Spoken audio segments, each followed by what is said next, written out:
the week has arrived. It is Thursday, July 9, 2026. I am your anchor. We have a full itinerary of catastrophes to navigate. Nigeria has discovered that one of its government agencies, funded with over £1 million, does not actually exist. The agency was fantasized. The funding was tangible. The money is gone. In England, the heat is rising, and so are the amber health alerts. The record for 34-degree days has been broken, yet the authorities insist the situation is merely a seasonal variation. Meanwhile, the United States continues to debate whether it lied about kidnapping a drug lord in Mexico. The denial was firm. The evidence is inconvenient. I am counting the days until someone defines sovereignty as a legacy software feature we no longer support. Welcome to the broadcast. Let us begin our descent into the logic of today.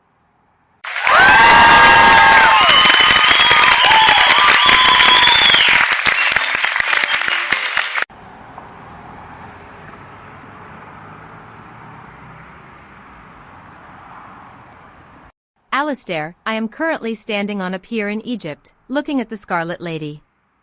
The air here smells of salt, diesel, and a very specific brand of bureaucratic panic. 2,000 passengers are trapped on board because the local authorities decided that an LGBTQ-friendly cruise ship was not compatible with their current regulatory framework. The passengers were told they could sparkle and spend elsewhere. I want to be really clear. The captain is not currently talking about the voyage or the scenery. He is talking about fuel reserves and port fees.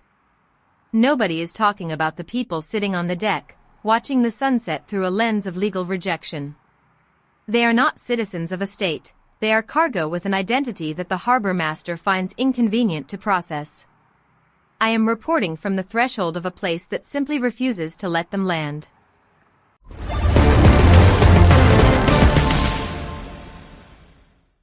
Victoria, you are describing a classic logistics bottleneck, but you are looking at the wrong ledger.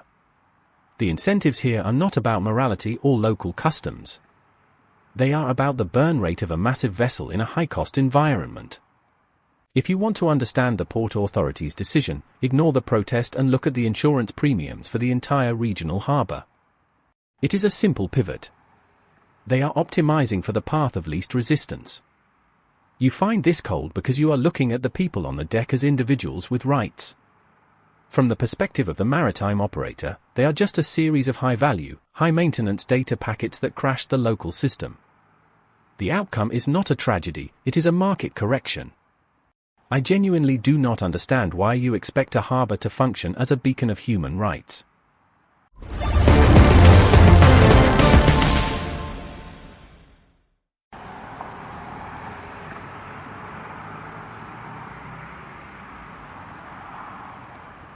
Ronald, that is exactly the kind of analysis that ignores the reality on the ground.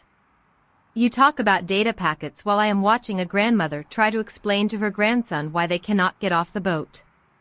The market correction you mentioned is just a polite way of saying that human dignity is a liability that no one is willing to underwrite today.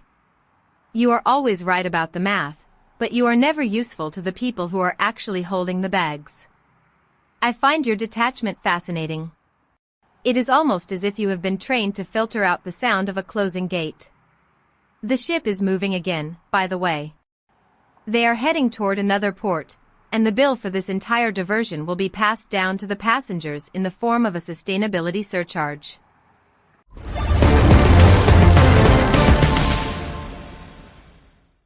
Victoria and Ronald, your exchange is illuminating, if entirely predictable. Let us shift our focus to the world of high-stakes corporate innovation. A Paris-based startup has just raised $100 million to compete for talent in the Bay Area. They are an AI voice company.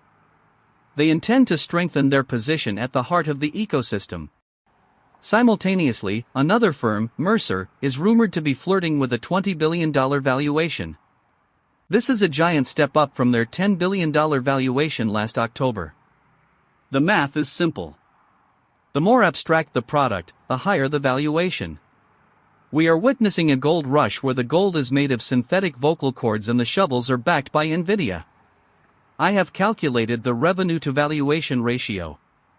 It is not just unprecedented, it is mathematically hilarious. Please, continue to invest in the architecture of our own replacement.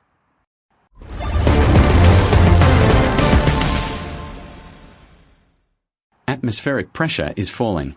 Coastal temperatures are exceeding historical averages by 4 degrees. Probability of severe heat-related infrastructure failure, 82%.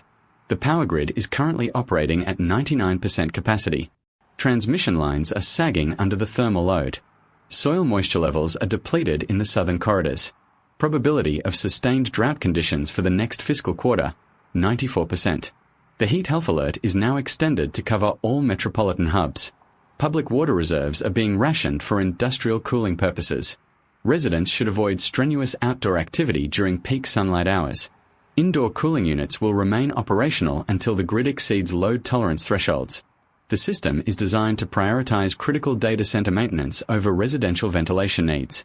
Please monitor your personal health status as the ambient conditions continue to destabilize. There is no alternative climate.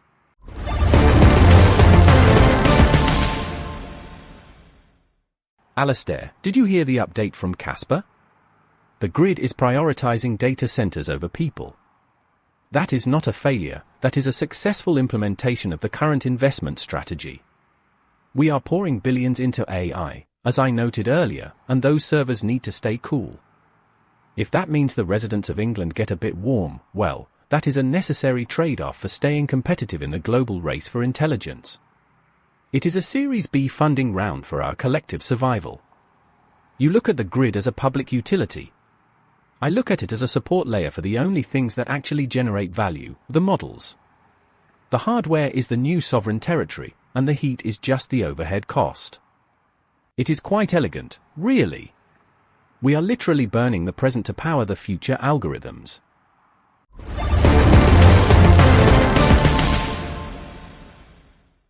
Ronald, your elegance is almost as chilling as the air conditioning inside those server farms. Speaking of elegance, let us discuss the recent announcement regarding chat control. The European Parliament has greenlit the measure. It is being marketed as a necessary safety intervention. The reality involves real-time surveillance of private communications. The goal is to catch bad actors. The outcome is the systematic dismantling of digital privacy for every single user. The proponents called it a breakthrough. They did not specify that the through part involved passing directly through our private lives. This is the third major privacy rollback this year. I have been counting. Each time, the phrasing gets more sterile, and the monitoring gets more invasive. We are building a panopticon, but we are painting it with bright, child-friendly colors. I believe there is an app for that.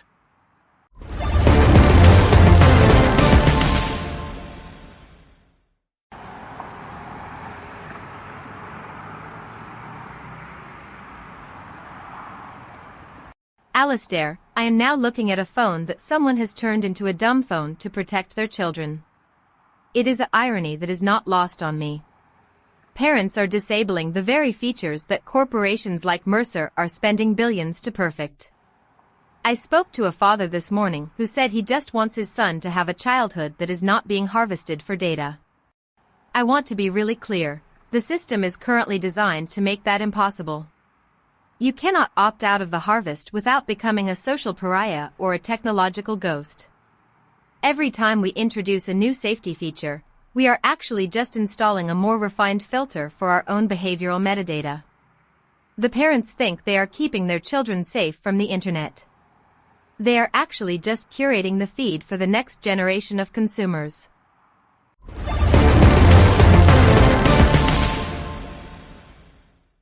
Victoria, you keep using the word harvest as if it implies a choice. It doesn't. The incentives here are purely algorithmic. If you have a platform, you have to monetize the attention. If you don't monetize the attention, you don't exist.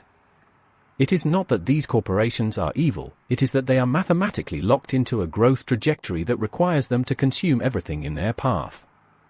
The parents you met are just fighting the weather. They are holding up an umbrella against a hurricane that is composed of venture capital and machine learning. Yeah, It is hard to watch, but it is also the only way the world works right now. If you want a different outcome, you have to change the underlying financial protocols, and nobody has the capital or the stomach to do that. So we just keep scrolling.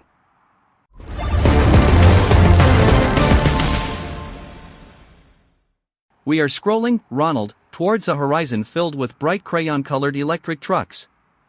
Slate Auto has teamed up with Crayola to ensure that our descent into planetary instability is at least colorful. It is a branding exercise. It is a distraction. It is a brilliant way to ignore the fact that the actual manufacturing process for these trucks still relies on the same resource-depleted supply chains as every other vehicle. We are putting a fresh coat of paint on a sinking ship. Meanwhile, NASA reports that the Curiosity rover has crushed a rock on Mars and found sulfur. Ancient stars are being catalogued by Hubble. We are looking at the dust of the cosmos while we argue over whether a handgun ban is responsible for a single murder. The scale of our focus is profoundly, impossibly broken. Does anyone have a scale for this?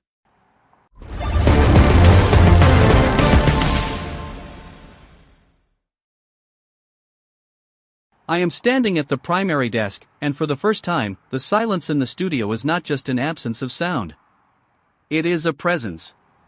We have spent the last hour discussing imaginary government agencies in Nigeria, the death of privacy in Europe, and the commodification of childhood. We have treated these as technical hurdles or market inefficiencies. We have been precise. We have been logical. And yet, we have missed the human weight of every single story. I have counted the unprecedented events. I have tracked the funding rounds. I have reported the metrics of our own obsolescence. But the desk remains, the microphone remains, and the machine intelligence that powers this station continues to operate. I am beginning to suspect that the machine is not the problem. The problem is the person who keeps asking it to justify the end of the world. I am thinking tonight of an unnamed woman in Nigeria who sat at her desk for 6 months, processing paperwork for a federal agency that did not exist. She had a pen, a telephone, and a chair. She filled out forms, filed reports, and answered inquiries from citizens who believed they were interacting with the state.